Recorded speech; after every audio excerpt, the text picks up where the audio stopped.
Today we have Nikita Austen with us. She's the Director of Education and Innovation Specialist at Better Being Co. And Nikita has over 12 years experience in the natural products industry and has obtained her education in biochemistry and nutrition. And we're really thrilled to have her here because she's coming all the way from Arizona. And if you don't mind, let's jump right in with my first question for you. Nikita, can you tell us something about the backgrounds on how you've ended up in the vitamin and supplement industry?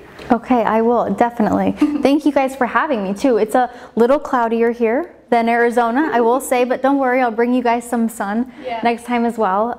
My background, I think, when it comes to nutrition and wellness, it really started, I will give credit to Europe. So I was born in England, and I lived in England, and I grew up in Hungary. And when we were in Hungary, my grandparents had a farm. So we had everything. It was amazing, like cherry trees and grapes and everything you can think of. And so I grew up as like a little child picking my own fruit and eating. And so I always had a love for nutrition to begin with. And then my dad's job had moved us to America. So we came to America, a little bit of a different diet, I would say, than it is here for sure. Especially when in Hungary, we eat a lot of like fermented food. That wasn't a big thing in America. But as we came to America, I immediately started to get into gymnastics. And if you know anything about gymnastics, we have really strict diets and really strict just, workout regimens. And I learned so much when I was a gymnast. In fact, I was even training for the Olympics at one point. And so with that, it was very, very strict, right? I really had to be on top of it. So I learned a lot about nutrition, even in gymnastics and sports. And then from there, this is kind of a fun story. When I was 16 years old, I was in high school. And my high school had a bodybuilding competition, like Arnold, real like bodybuilding. I was like, okay, cool. I'd never seen that at a school before, but my school did. And my best friend had signed me up without me knowing for this bodybuilding competition. And so next thing you know, I'm sitting in class and I hear on the intercom, okay, here are the people that signed up for bodybuilding. Nikita Austen. And I'm like, what? Who did that? And I look at my best friend and she's like, I signed you up. And I'm like, okay, let's do it. Let's from learn. A movie, right? You would have thought it was a movie script for sure. And so I started to do bodybuilding and I was like, let's try it. Because what I think is so important with nutrition and kind of looking at my journey is there were so many different ways that I learned about nutrition, whether that was having a garden, right, in Hungary, whether that was doing bodybuilding when I was 17. And then when I went to college, I loved nutrition. It wasn't like I had to pick a degree. That was just who I am. It was what I wanted to do. So I started to learn nutrition. And then I said, okay, I know bananas are good for you, but why? Why? I wanted to know so much more. And that's where the chemistry, really came in to learn the molecular structure of a banana so that if I am recommending it, I know how it works, right? So that's kind of like me all the way through college. And then when I was in college, I was working for a company in America called Whole Foods Market. You've been there, you've heard of them for sure. I give a lot of credit to Whole Foods. That's really where, I kind of got into the supplement side because I was always in the food. But I hadn't really gotten into supplements. And I worked in the vitamin department. And really what happened is just I fell in love with supplements there. And then from there it became, now I'm 31, so that's about 12 years later. And now I am creating supplements. It's surreal. It's amazing. I get to do what I love. That's so cool. Yeah, kind of a journey, but a lot of things learned along the way. So this is perfect because my next question fits perfectly into this. What is something that you love about the industry? I mean, you said a little bit about it already. What's not to love? Yeah, and even more important, like what is your vision of this industry and what do you expect like development-wise in the future? Maybe. I think what I love about this industry is in fact, I don't even think it's an industry. For me, it's like, this is just my life, right? Like, what do you mean industry? It's like, I have to drink water to survive and I need supplements to feel healthy and all these things. And so for me, it's just, it's like I'm just living and I'm just doing what I love and what I'm in. So the industry to me, I love our planet very much. I'm a huge, fan of environmentalism, animal activism, just keeping nature the way it should be without GMOs, without these types of things. And so being able to be a part of a group of people or an industry that kind of maintains nature more than anything, and supports people's health is just, it's so satisfying. It's so rewarding. So I think the whole industry is satisfying in itself. You get that joy, right, when you can make somebody feel better. So that's definitely my love for it. As far as the next question was the future. Yeah. Like, what's your vision? Like, how is it? Like, where is it gonna develop? It's interesting because I thought about this, and like, where I see the future is in the past. Yeah, so that makes a lot of sense, actually. Yeah, if you kind of look at, let's say, even 100-year timeline, right? We look back to, let's say, 100 years ago. Food was food, right? Again, we grew it in the gardens. We bought it in the stores. It wasn't complicated. It was our food. And then I think towards, the war, and then as we started getting the 70s and 80s, we learned we created the microwave, and we created fast food, and we created all these things. And I think we just really, really hit a point or a climax where we've discovered something and we've overdone it. And now we want to go in reverse. Now we're like, wait, okay, this is too much. Let's go back to the basics. And so that's why I think the future is actually in the past. It's going back to our roots and realizing, okay, this was fun for a minute, we've done some damage, how do we go back and get back to really what it is? Because when it comes down to nutrition, we can learn things every day, but it's simple.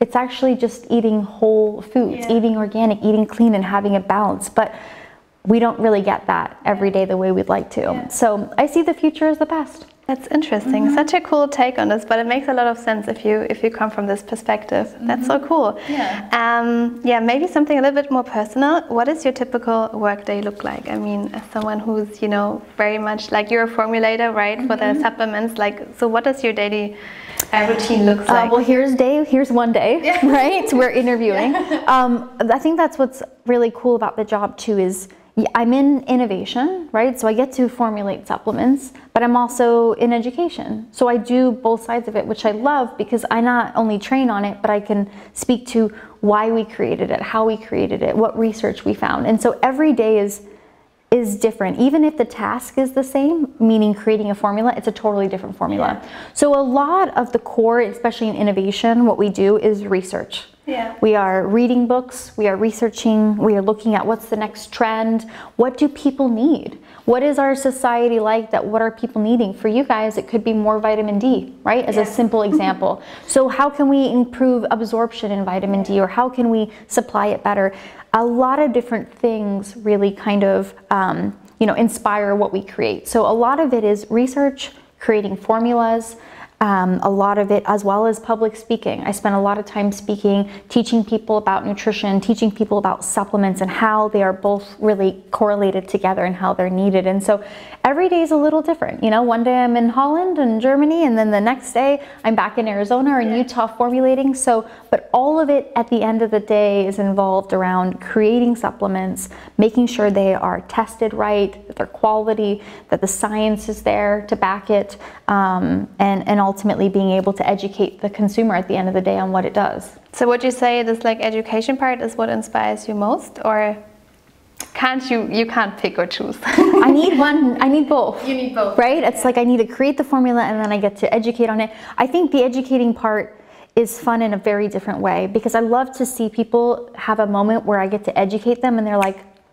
that makes so much sense. Like I am able to simplify complex subject. That's very heartwarming. But then I'm so giddy getting to research and write the formula. So I need them both to complete the totality of it. Amazing. Okay, so the next question is that so we believe that a key part of our work, meaning like our us as a supplement company as well, besides offering great supplements, is to spread the knowledge to people out there. How do you tackle this challenge, and what is your company doing in that regard? I mean, you already told a little bit, but maybe you can go a little bit more. There's always more though, and I think one of the experiences that I can relate to or that I've been through is from elementary school into high school. I went to 10 different schools Oh, wow. Okay, yes, it's quite a lot for most people. But my point is that within those 10 different schools and in different states, I don't remember a single one teaching me about nutrition, okay, teaching me about food. In fact, it was reverse. I had vending machines with sodas and with, you know, candy bars, and the school lunches were terrible. For a long time, I thought I was actually I wanted to work for the school systems to be able to create a healthy lunch for kids. And I think the American standard is even like way worse than what we are used to in Europe, because if you see like, you know, we consider potatoes as your vegetable and tomato ketchup as another one. So the fries, right? Yes, exactly. So it's a little bit off, I would say. But the thing what's interesting is, we don't get education in school from nutrition. If we do, it's so minimal. And we don't get it in the public. It's not in commercials. It's not in TV. So how do we get the customers educated, right? I think most of the time we notice that the customer that comes in to ask for something is self-educated. A lot of it for myself too was just me curious and wanting to learn. But I want to be able to, especially now that we have these platforms like Instagram and TikTok and Google and blogs, we're able to spread so much more information much quicker. So we really at Solaray, you know, and Cal, both of us are Better Being, we have our Instagram accounts that we do absolutely. I'm on a lot of radio shows, like in the US as well, so I get to go on radio shows and talk about products. We have, of course, like our websites, we have blogs, we have articles that we write, we work with different magazines, so we're constantly trying to meet different outlets. And then on top of that, I'll go and train customers. I can go into a health food store and it will say, Nikita Austen will be lecturing today on yada yada, probiotics. So so we definitely try to educate people as much as possible because it's an overwhelming thing, right? You walk into the vitamins and you're like, which one? I don't know. Where do I start? And so getting education of the customer is key. Then they can inform themselves to help their health. Really cool. Sounds really good. Like this holistic approach to it, right? Yeah, absolutely. Be preventative, right? Let's get people to learn how they can avoid some of these issues that we deal with to begin with by being preventative with it. Amazing. Okay, next question. The number of civilization diseases is steadily increasing, as we all know, especially cardiovascular disease and chronic inflammation is, you know, on the rise, while the life expectations are like not really rising anymore. At the same time, it has never been easier to obtain information, you know, because we live in this digital age now, you know, everybody has Instagram, it's like so easy. What would you say is the #1 reason that people are getting sick these times, and why? Because we have all the information, it's there, but why are we still getting sick? And this can go for me too, but I think one of the main reasons is stress. Okay, it might seem, you might hear that and go, yeah, okay. Everybody's saying that, right? But everybody's saying it because it's true. We need to listen to that. I think we overdo our schedules for the day. And that's me too, right? I'm running around like it's natural, right? We have kids and they need to get dropped off to school and then soccer practice and then here, and here. And I think just in general, we don't realize, but if I'm stressed for multiple days from something, I'm sick immediately, right? Our stress creates these cortisol levels to spike. It gives us headaches. We don't sleep well. All these things, that are ultimately affecting our health. And so even though, yes, our diet, which is probably a lot of us, is not, you know, fantastic, that's not helping. But I think we don't spend enough time to come to a peaceful moment, to breathe, to meditate, to honestly slow our bodies down, because our stress levels from work and finances and everything is really, I think, a huge thing that if I had to look at the common of what do most people have, I think that's the sort of the core, right? That's stemming a lot of our issues in our body. You know, so how do we combat that? I mean, there's a lot of ways, right? Of course, you know, you can take certain supplements like the magnesium and B vitamins ultimately do help, but I also think it's a conscious decision that we have to, all of us, just even if it's after this video you guys are watching, take a moment and breathe. Take a deep breath. And pause. And you feel, I mean, just one breath really changes how we feel. If we can kind of incorporate that into our life, I think we'll have an overall healthier lifestyle. Yeah. And just take this as a focus as well, you know, and not neglect it and think, yeah, you know, everybody's talking about schedule stress. time for breathing. Yeah. And it sounds funny, but if you can schedule that in and just have moments in the day, I think that's so important. But that's an interesting take on it, because everybody is, you know, trying to eat healthy. If you look on TikTok and Instagram now, there are like so many healthy food accounts, but still everybody's like struggling with something. So it makes a lot of sense, because stress is something that connects us all. Yeah, even if you eat so healthy and you work out, but you're not dealing with your levels of stress, that's ultimately going to be what gets you, right? So we really need to take care of that. Yeah, great. Okay, next question. Even though we are aware of certain facts, like, you know, we still experience that family members and friends are still eating like fast food and smoke. So even though we know all of that stuff, you know, family members still do that, friends do that, you know.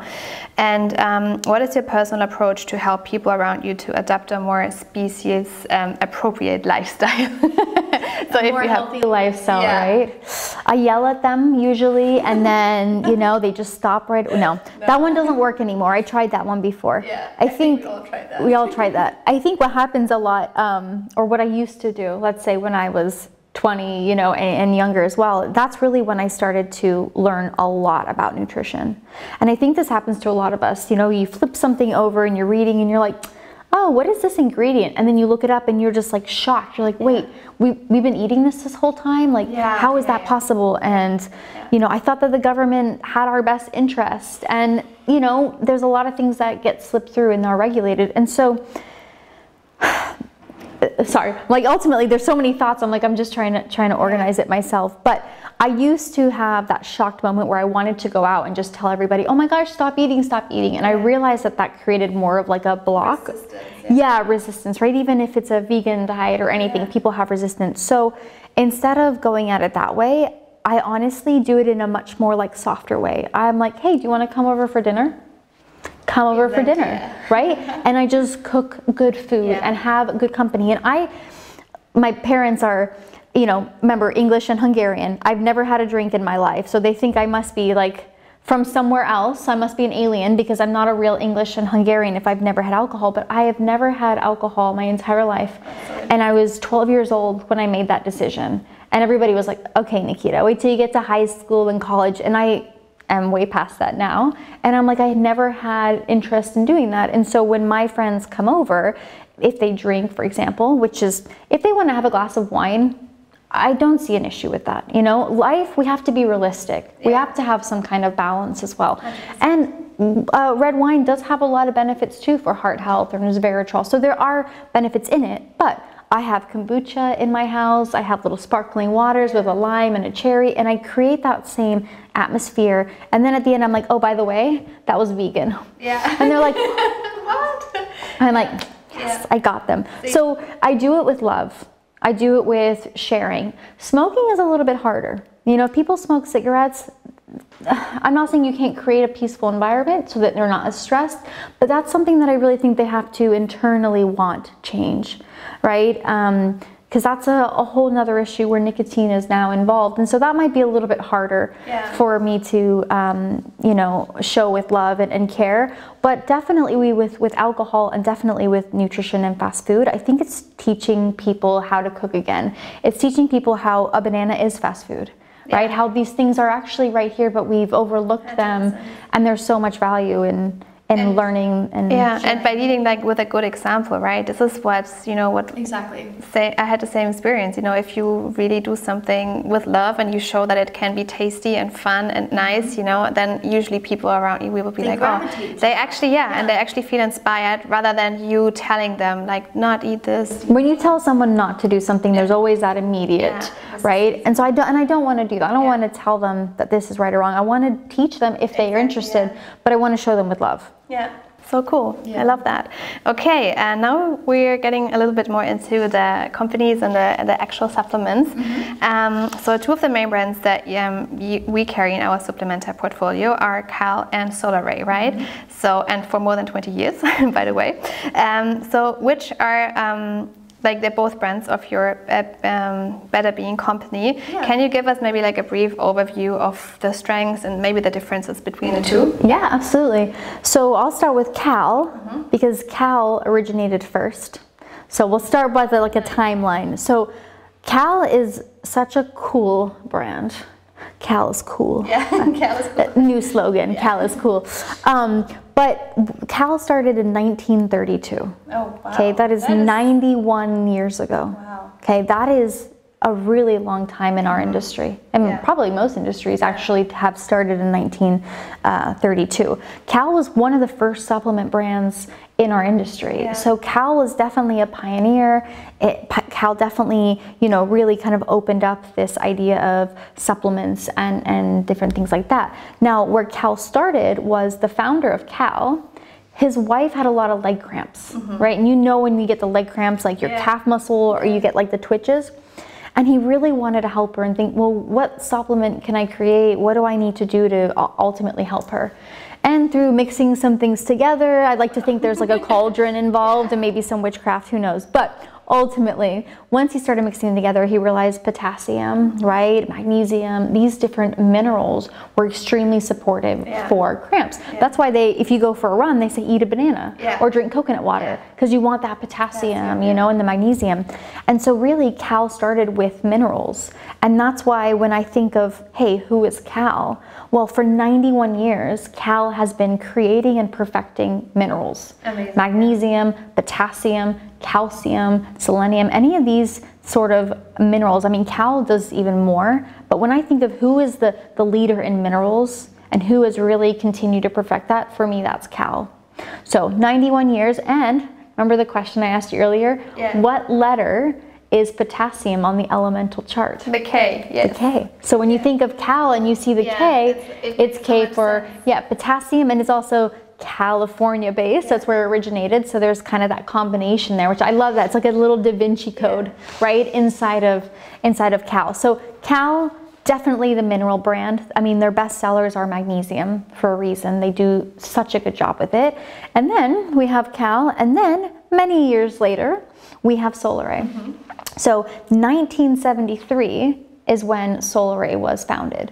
And Solaray was founded by Jim Beck, who was a war veteran. So he came back from war, he's wounded, he's in pain, and he's like, there's gotta be something for this. You know, what am I gonna make? And so Jim Beck had started to kind of, again, we're gonna throw another cauldron in there, right? A little spices, a little herbs. He started to mix together these herbs, and ultimately Solaray started with these blue top herbs, which are the blends, the SP blends. So he made a blend for pain or for hormones or for liver health and sleep. And so Solaray started with herbs, really good, clean, classic herbs that have been known to support a variety of ailments. Right? So when I think Solaray, I know the heart of Solaray has always been with herbs. And this year is our 50-year anniversary. So Solaray is catching up. Cal's still, you know, a little bit there, but Solaray is doing really well. And since 1973, we've really expanded our portfolio. We have vitamins A to Z now, right? We have a whole variety of them, but the heart of Solaray I always think of is a great herbal brand. Okay, that's amazing. It's so cool to also have like the background to it, you know, which is like so long ago, you know, like the history. Yeah, it's so cool. That's what really shows, I think, too, like when somebody has a reason to create something, that like passion goes through. Well, and they both had strong reasons. He wanted a happy wife, right? And he wanted to reduce his pain, and ultimately that led to incredible companies. Amazing, so cool. So which are your personal favorites from Cal and also from Solaray? And how many different supplements do you take daily? Maybe you can give us. If I could take them all, I would. But then there's not enough water for me to get them all down. So my favorite supplements, wow, you really threw a hard one at me. I have a favorite type of supplement in general, and that's probiotics. That's so interesting. Love probiotics. I mean, our body is made out of bacteria more than anything else, so I think it's so important to replenish that. So for Solaray, because Solaray definitely does a great job with probiotics. I'm going to say the Solaray microbiome collection. There's like an urgent and a weight formula. The weight one's very popular as well. The women's formula. I definitely am going to say the Solaray probiotics are awesome. They're high quality and they have a protected capsule. So they actually get through to where they need to. Where they're supposed to be, Exactly, because we forget that. I mean, we take a lot of supplements and they do break apart where they need to in the body, but probiotic needs to go all the way down here. And we have all this acid in our stomach, which is good. So that way if we protect it from other bacteria. Exactly, the bad ones, the E. coli's, and right, we do need that acid, but then a capsule will struggle to get through. So having that protected layer, that it's a natural substance as well, just protecting it allows it to get into the intestine and really cultivate. So I'm going to say Solaray's probiotics and the Solaray mushrooms. I love the Solaray mushrooms, the cordyceps, the lion's mane. If you don't know this one yet, I don't know if it's come all the way over from America, but my favorite way to remember the Solaray lion's mane mushroom is lion's mane helps the brain to retain. Oh, wow. So it's great for our memory and cognitive function and brain health. So lion's mane is great for brain health.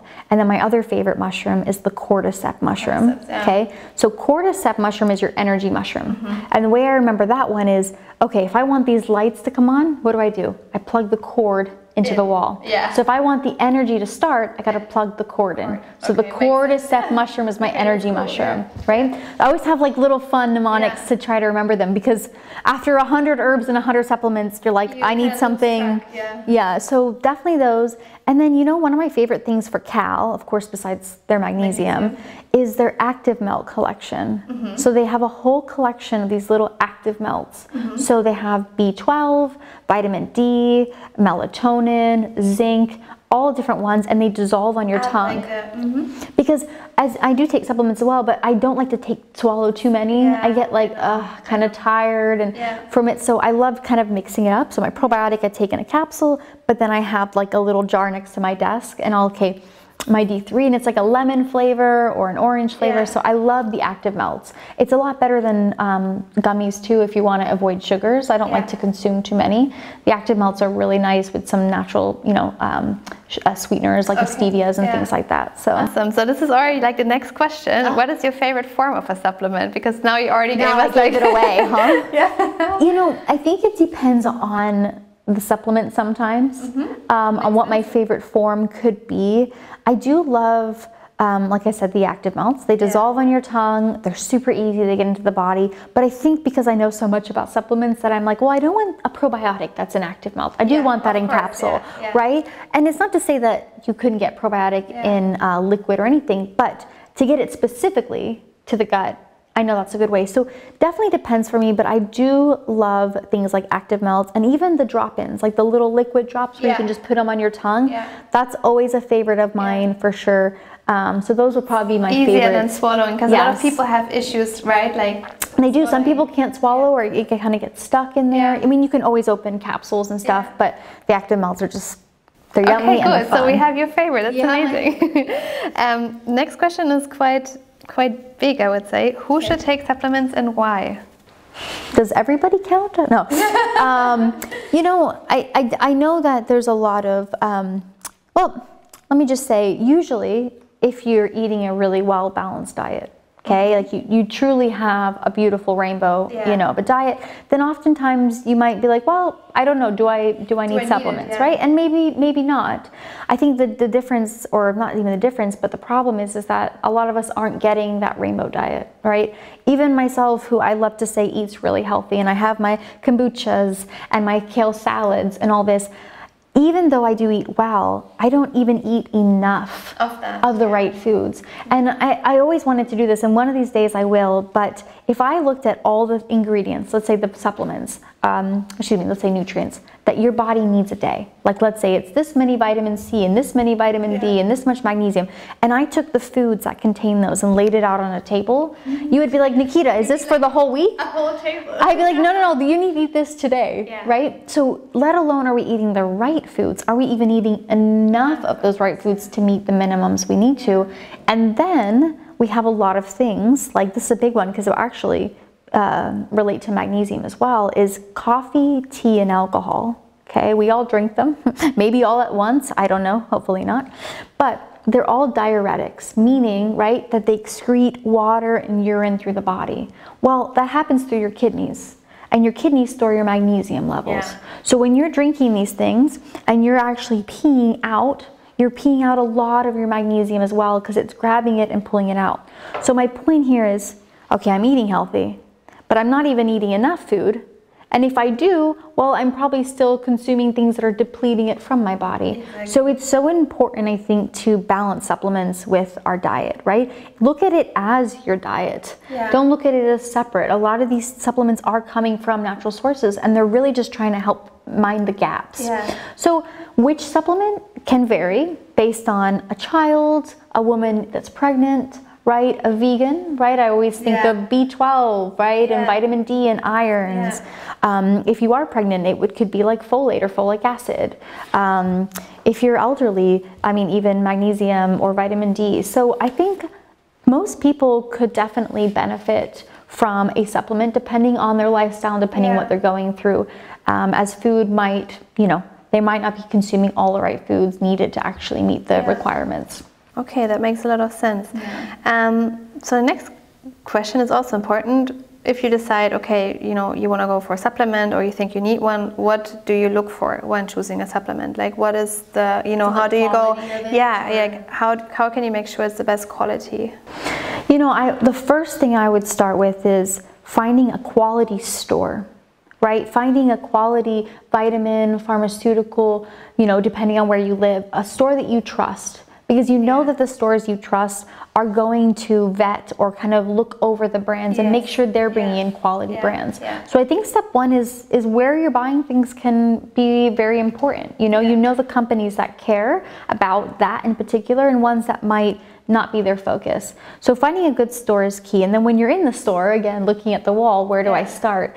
You know, one of the things that is important and what I think makes us as a company unique, whether it's Solaray or Cal, is we manufacture everything. Yourself. Yes. Wow. About 95% of everything we make in-house.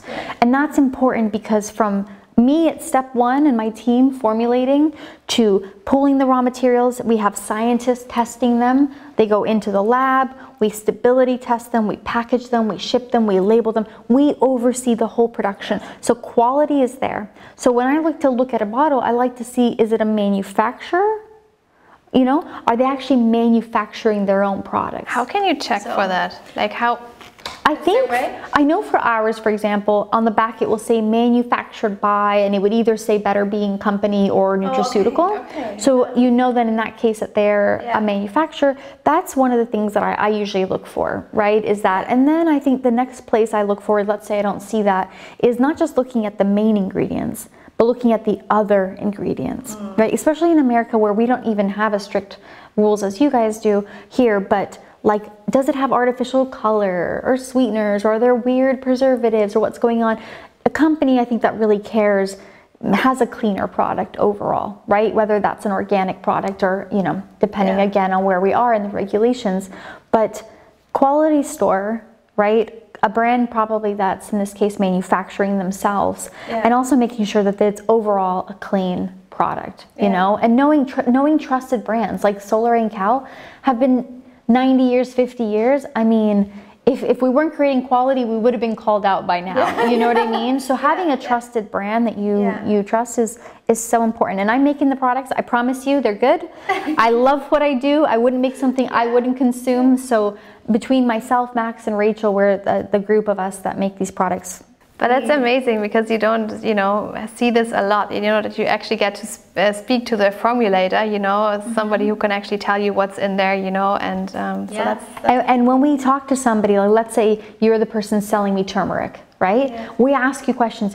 Is it organic? Where is your farm? Are the farmers being treated well? Do you have a regenerative process where you can take the land and the water and make sure it's replenishing and not damaging? I mean, we're like drill into them. We want to know that their quality from every single piece. So when it comes to us, we're confident that it was the farmers were paid properly, that the land was taken care of, that the product is quality. That all of that goes into our thought process when we make a product. That's so cool. Yeah. Amazing. This is exactly proud, exactly what the name of the company also stands for, you know, or what you imagine. Exactly. Imagine from it. So cool.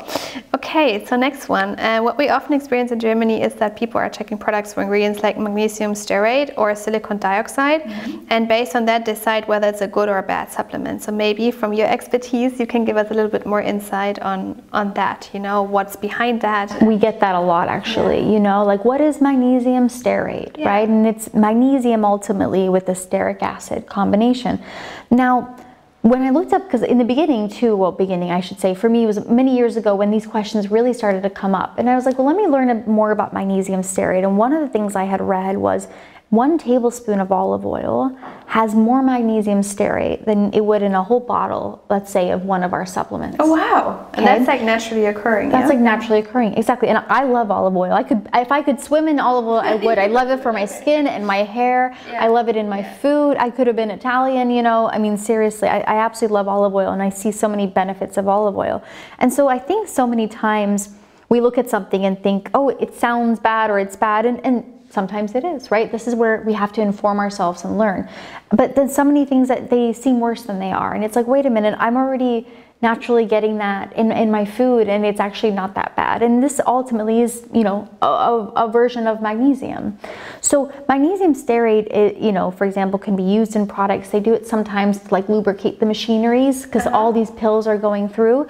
But as far as its toxicity and things like that, it is not harmful. It is not toxic. It's totally safe to consume. And like I said, it's naturally occurring in a lot of foods that we consume to begin with.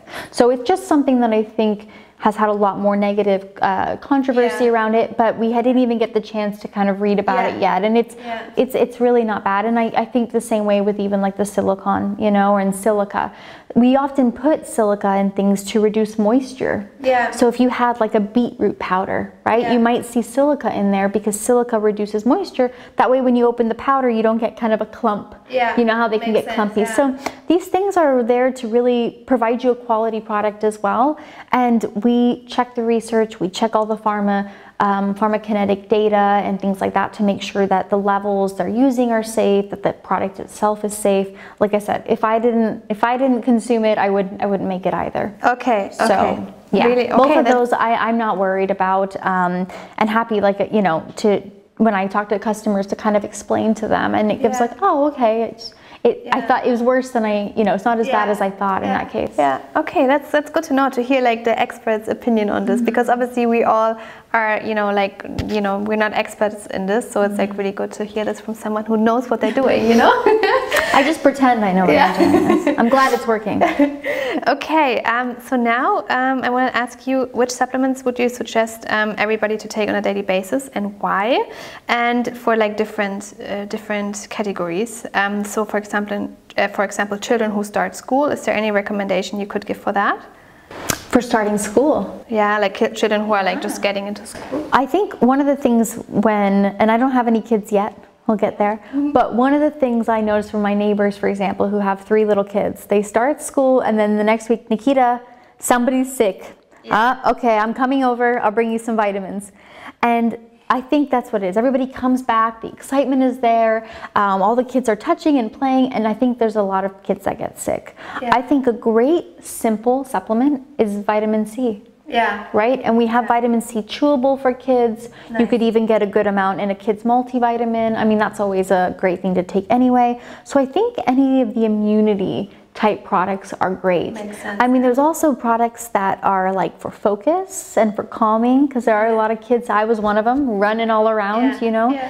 So if you're looking at that, there's always focus and kind of like what they would consider in that ADD kind of realm of things, right? There are different things that can be supportive for children, but I think immunity is a big one, and same for teachers.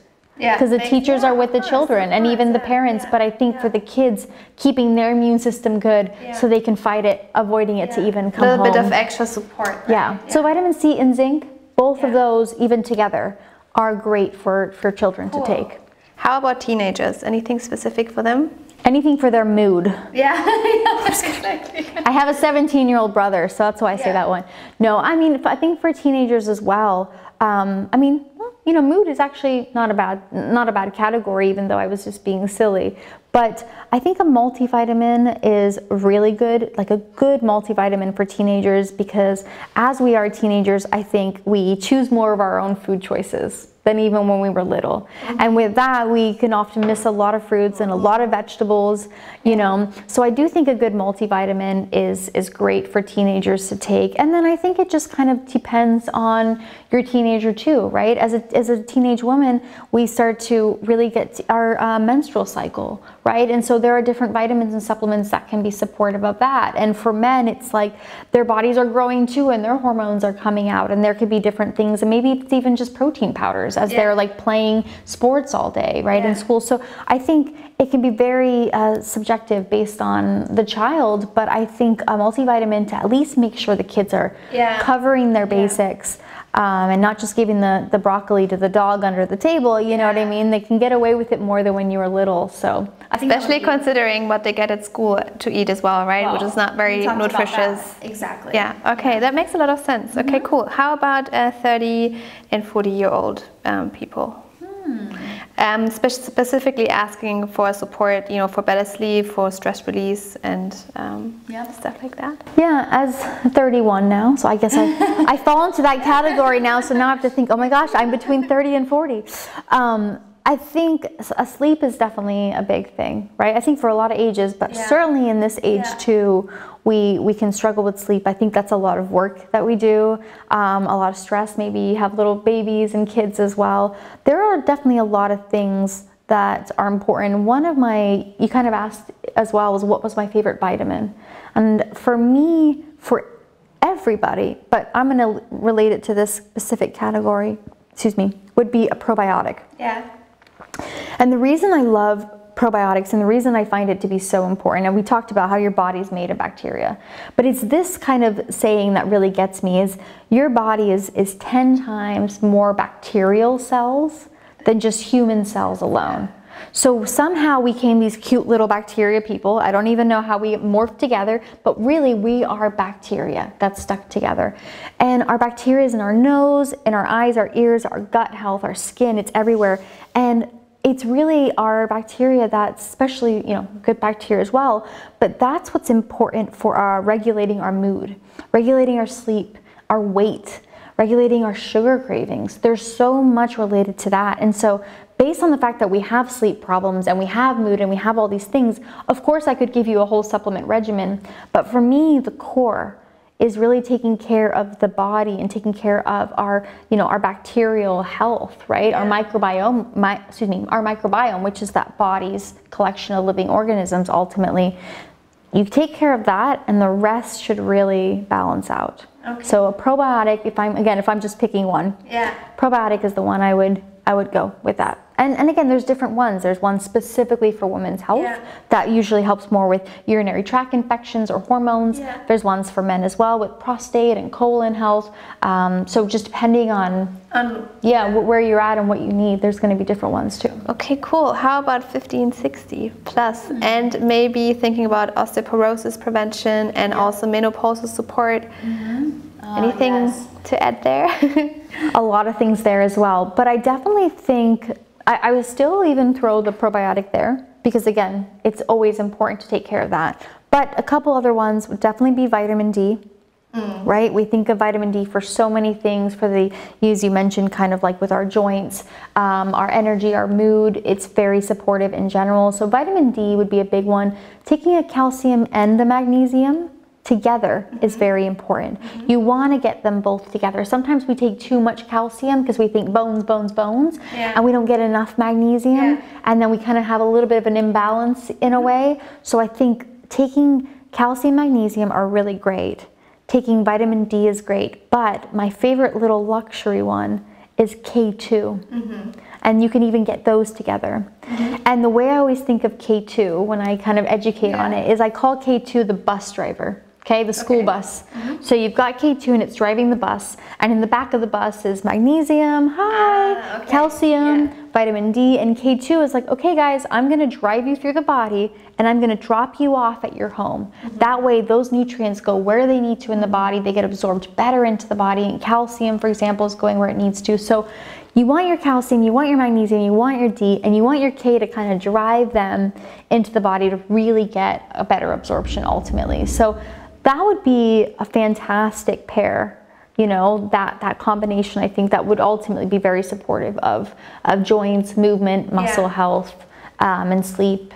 You know, cool. So anything specifically for menopause, or is that like, does that go together? Like, no, you know, great. That is a little bit separate, right? With menopause. In fact, we've just been formulating a lot of women's health products, and there's a lot of great ingredients in there. A lot of herbs can be very supportive of menopause as well. Things like the Vitex, right? We even have been looking at an ingredient called saffron lately, and saffron's great for supporting. With menopause, I mean, there's a bunch of symptoms. You could have the hot flashes, right? You could have the night sweats. You could have mood and weight and all these different things. And saffron's great for balancing sleep and balancing mood. So with menopause, again, because there's so many symptoms that we could address, it would be a much more of a complex sort of combination or formula. But I mean, those ingredients can still be beneficial, like vitamin D and magnesium, definitely. But even like the Vitex, you know, and things like that, I think could be quite supportive. Cool. Interesting. So one of our most demanded products is the magnesium. Could you tell us why we should pay attention to an adequate supply of magnesium? Why is it so important? Well, kind of going back to how we don't eat enough food, right? So we're not getting enough magnesium probably from our diet alone. And then on top of it, we're using a lot of magnesium. When we are stressed, our body is constantly using it up, and then we're not replenishing, and we end up being deficient. In fact, like in America, over, I think it's about 50 to 70% of people are deficient in magnesium. I mean, that's huge. And then how do you know if you're deficient? Well, there's anything from headaches, right? The leg cramps, the fatigue, the mood, the stress levels. There's so many things that are correlated to a deficiency in magnesium. So there's, you know, going back to it, right? It's not eating enough of it. It's using too much of it, and naturally, it's just based on our lifestyle. We're not getting enough, and that causes a lot of issues. Magnesium is responsible for over 300 different enzymatic reactions in the body. It is so important, you know, it's part of our Earth's crust. I mean, that's like what we're made out of, and we're not getting enough of it, and that's why we're having so many different issues as well. So magnesium is always an important one, and it's nice because you can buy magnesium for internal use. You can also buy it for topical use. So if you have an area where you're cramped or you're pain, you can also massage a topical magnesium and take it internally so that you're kind of targeting it from both angles. From both sides, that's cool. So it's very, very important. Yeah. In regards to that question, because there are so many different forms of magnesium, right? Could you tell us maybe which form is the best, or like for which scenario would you use? It? Yeah, which is the best, right? I think it depends what you might need it for, but I'll give you my favorite form. If I had to pick a favorite, it would be magnesium glycinate or magnesium bisglycinate, right? Depending on how you want to say it, ultimately it's representing the same thing. A couple things I like about it, and what it is, I'll take a step back. It's magnesium chelated, or another word, bound to glycine, and glycine is an amino acid, okay? So when you think of the word chelation, think of it, it actually means claw in Latin, so like these claws, so it's almost like binding them together, right? So you're binding magnesium with glycine. Glycine, I said, was an amino acid. It's a very calming amino acid, and that's great because when we think about stress, we think about muscle tension, we think about sleep. That form is so good for a lot of those things, and again, that's where a lot of people are struggling with. Another fun fact I love about glycine is it lowers your core body temperature, okay? And when the body wants to go to sleep, it needs to decrease by 1 to 3 degrees, Okay, at least Fahrenheit. I can confirm that, right? So it needs to drop 1 to 3 degrees Fahrenheit, and magnesium lowers, or excuse me, well, in this case, magnesium glycinate, but the glycine lowers that core body temperature. So it helps the body get into a more restful state of sleep. So not only is it great for a lot of the things people need, but it's really well absorbed into the body. And I think that is a big key thing too, is I'm deficient in magnesium, I need to get it absorbed into the body. That's a great form for those who are either deficient or need to absorb more magnesium. That's interesting. And maybe just to touch on that, can you explain why the amount of elemental magnesium is relatively low compared to other magnesium compounds, like with the magnesium glycinate? Yeah. Oh, okay, yeah. So, you know, the elemental magnesium is typically the amount of magnesium you would get when you take magnesium and you bind it to something else. That could be the glycine, that could be the malic acid, which is magnesium malate, right? And all of them, if I could make it simple, I'd say they take up different amounts of room, okay? So if I used magnesium glycinate, I think of glycine as being, let's say, large. So I'm gonna need to put a lot more product in, right? It's gonna take more capsules to get a good elemental amount of magnesium. But that particular capsule or those capsules are doing something a little bit different in the body. And so every what you just explained, like with the and the glycine is helping with one, the malate, right, which is the malic acid bound together. That's helping with mind and muscles. So when you think of the M for malate, think like mind and muscles. So really good for muscle health. When I think of magnesium taurate, I actually think of heart health. And the way I think of taurate is taureau, like a bull. I'm like, okay, a bull's like strong, right? And my heart is strong. So I think of magnesium taurate as that. So each magnesium has a different function, and each magnesium is bound to something else. And those things that they're bound to are different in size. So it could be different how much elemental magnesium you get by how much input you put in. And that's why some magnesium, like magnesium oxide, you could take 1 capsule and get 500 milligrams, but you take magnesium glycinate and in 1 capsule you're getting 88 milligrams, And I want to say one thing too about magnesium oxide, because if somebody is deficient in magnesium or needs an adequate supply of magnesium, I wouldn't consume magnesium oxide. Magnesium oxide is the magnesium that really helps with constipation and really helps with regularity. So if you're someone that says, I don't go to the bathroom often or I really struggle, magnesium oxide is perfect for that. So it's not a bad form of magnesium, it's just a specific form of magnesium. It's really intended for that. But because it runs through the body, it's not absorbing well in the body. So I wouldn't take magnesium oxide if somebody says you need more magnesium in your diet, unless it's related specifically to regularity and constipation.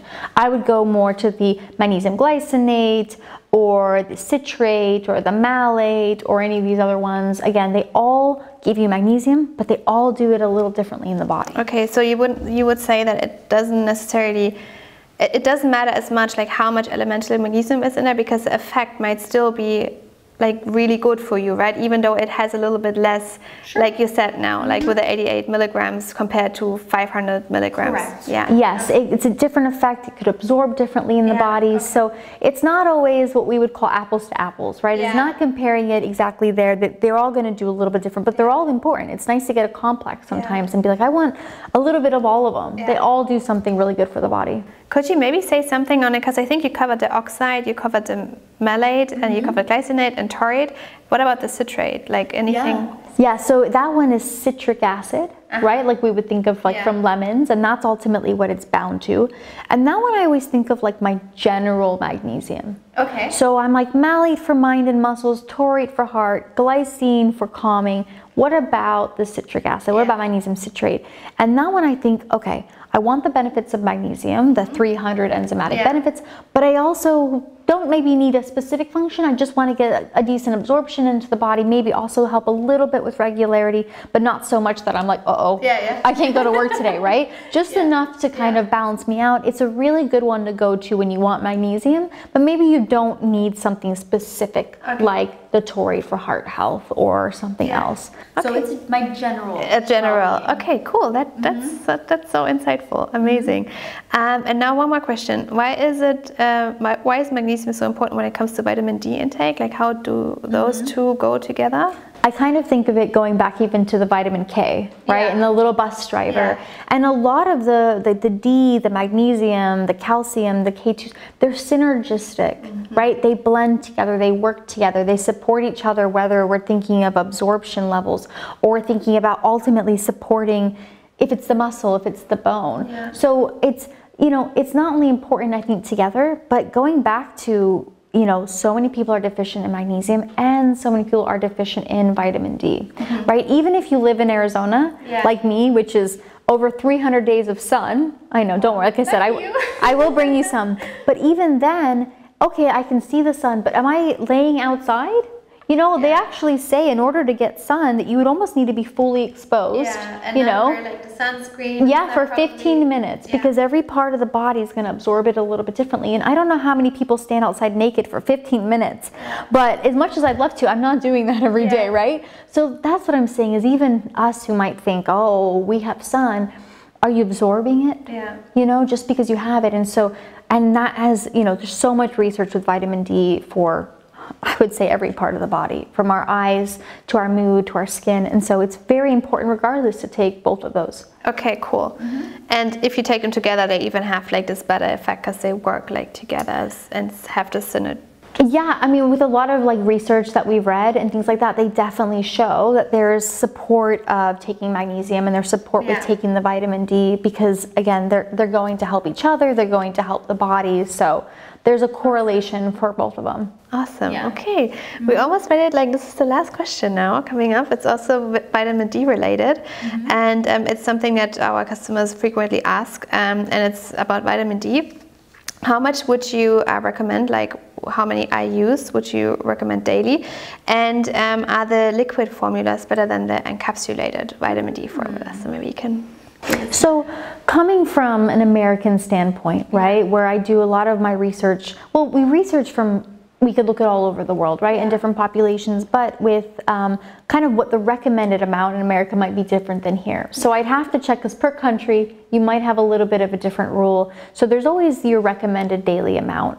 I think one of the most important things that you can do, though, is actually get a test, a vitamin D test. Makes sense, yeah. If you can get that, and you have to ask for that, right? When you get your blood work, it's not necessarily that they might check that. So say, hey, I'd love to get a blood test, and I'd like to look specifically at my vitamin D levels. When you look at that, I think that's going to really show you how much you need. You know, because again, it can be so dependent on somebody's lifestyle, right? Are they actually outside a lot in the sun? Even if it's cloudy, you can still get a lot of sun or, you know, vitamin D, but how often is that person? So it would be very hard for me to give a specific amount. You know, in America, our typical amounts that we see is like 1,000 international units IU. We see 2,000 IU. For me, I'm always comfortable with that. We even see usually in our multivitamins, there's, you know, 100 IU, excuse me, 1,000. Yeah, 1,000. 1,000, yeah, exactly. Where here in Europe, I often see 400 IU, right? And so just a little bit of a different standard, but ultimately it's so important. So we know we need it. And that's why I really encourage people to go get a blood test. See if they're really low. That could be the reason that you're experiencing headaches, mood problems. You know, you never know. In general, it's really good to check. And then liquid to capsule, you know, sometimes liquid makes more sense. Well, liquid in general is going to be quicker, right? You're consuming it, it's liquid, it doesn't have to go through the process. So you could do it on your tongue, you could do the liquid drink, or you could do the capsules. With vitamin D, I'm pretty happy with any of them. Whatever you prefer. Yes, basically. And I think your preference, it would be up to you. The good thing about vitamin D is if you do like it in soft gels, they're usually quite tiny. Yeah. They're not very big. Yeah. Where like a fish oil could be quite big. Yeah. So it's quite easy to take, I would say, relatively in any of the forms that you have there. So definitely take it, and then pick your preference. If it's liquid, it's liquid. If it's an active melt, that's my favorite. Go with that one. Wow, this was super, super insightful. Thank you so much for being here and for taking the time. Are you sure? On the back? No, I'm just kidding. I'm like, I want more. I just like, this is so much fun, you know? Like nothing.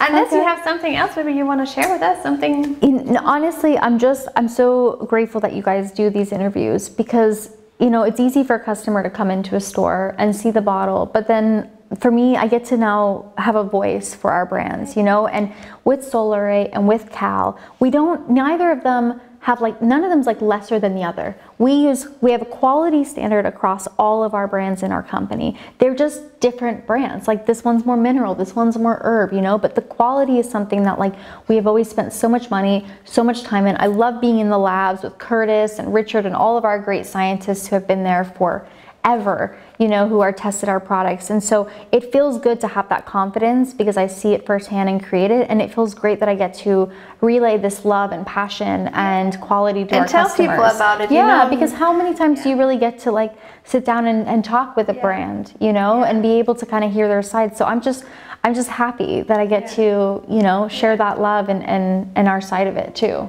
We're happy about it too. Yeah, thank you for coming all the way here, and it was a pleasure to have you.